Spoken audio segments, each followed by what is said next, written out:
I'm Jill, Chief Safety Officer with Vivid Learning Systems. I'm a former OSHA inspector, and I'm here to help you identify and correct workplace safety hazards. For this series, we're at the University of Louisville in beautiful Kentucky to show you no matter where you work, safety is for everyone.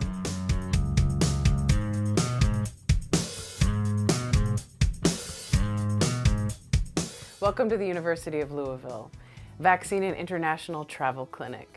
Today I'm with Dr. Ruth Carrico, Associate Professor in the Division of Infectious Diseases and a family nurse practitioner board certified in infection control. Dr. Carrico, thank you for being with us. Thanks for the invitation. We are talking about infection control today, and one of the things that employers I think sometimes get mixed up on is that complying with bloodborne pathogen laws and protecting employees from bloodborne pathogens is the same as infectious agents, but that's really not the case. So can you explain the difference between the two? Sure. Well, I think when we think about bloodborne pathogens, that really means coming in contact with blood or body fluids that contain blood or blood cells.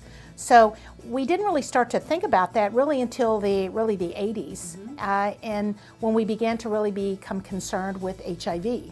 Then at that point, that kind of changed everything, changed everybody's perspective.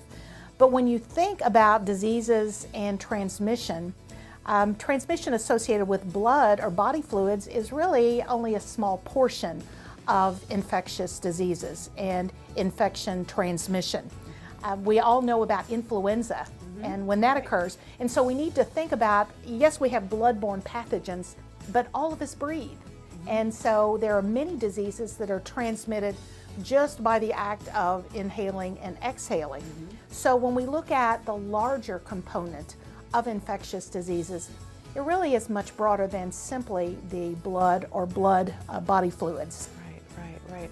So there's various workplace settings like emergency medicine and law enforcement and hospitals and clinics and dental settings and mortuary sciences and lab settings, and they all have potential exposure to infectious agents as well. What are some of those core practices that employees and employers can implement to protect themselves from infectious agents? Well, I think anywhere where care is delivered, where any place where there's going to be the delivery of health care in any respect.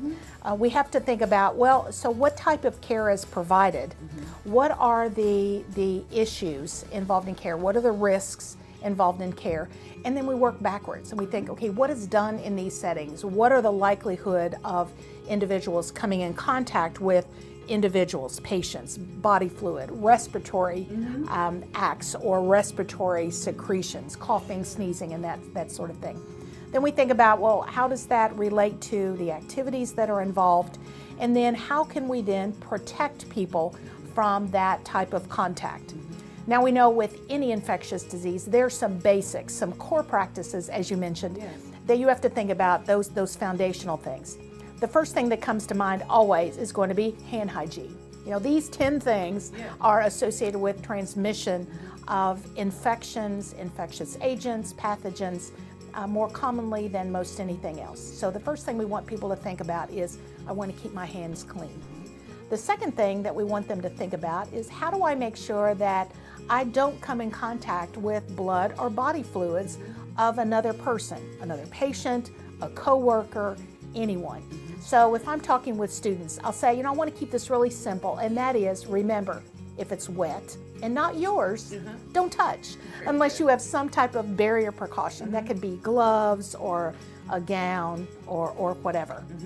And then the third consideration is thinking about how the environment itself could be involved in transmission.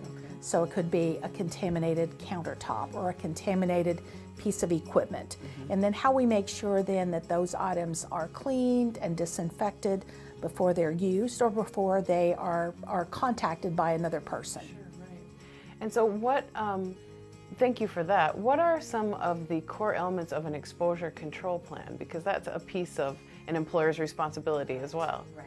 So again, we kind of work backwards and we say, knowing the type of care or the contact that occurs between a patient, an individual, and a healthcare worker, how do we minimize that? How do we recognize the risks then how do we take steps to begin to mitigate or prevent those risks? And those things generally happen through several routes. Number one, what are the types of policies and procedures that we can put in place? They're kind of guides for what you should do.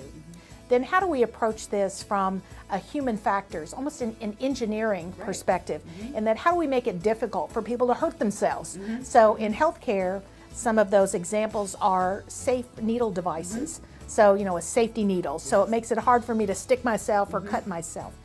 And then how do I then control the environment itself so that it becomes difficult for that individual to become infected or exposed? So we look at all three of those programs.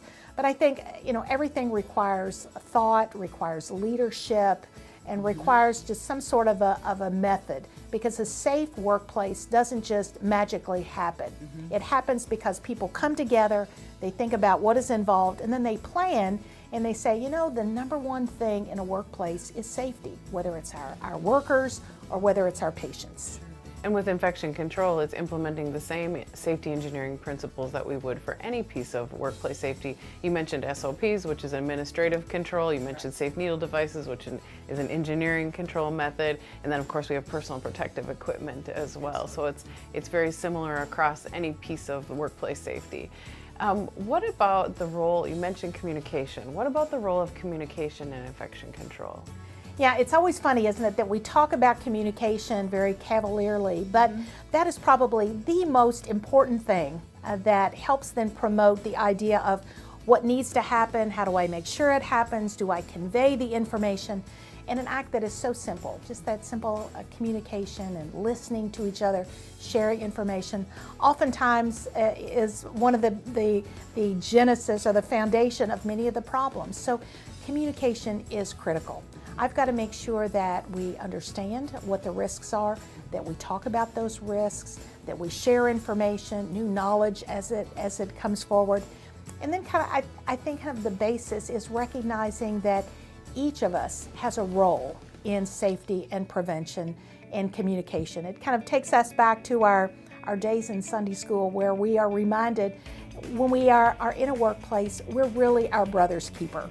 That it is our responsibility to work together and be concerned about the person that is working alongside us. Wonderful. Dr. Carrico, thank you so much for the information that you shared with us today. Really appreciate it. It's great to have that chance. Yeah, right. So infection control, if you haven't been approaching this in your workplace and talking about it, now is the time to start implementing infection control procedures. I hope you gained a safety skill today. If you know someone who needs this, go ahead and pass it on. Safety is everyone's business.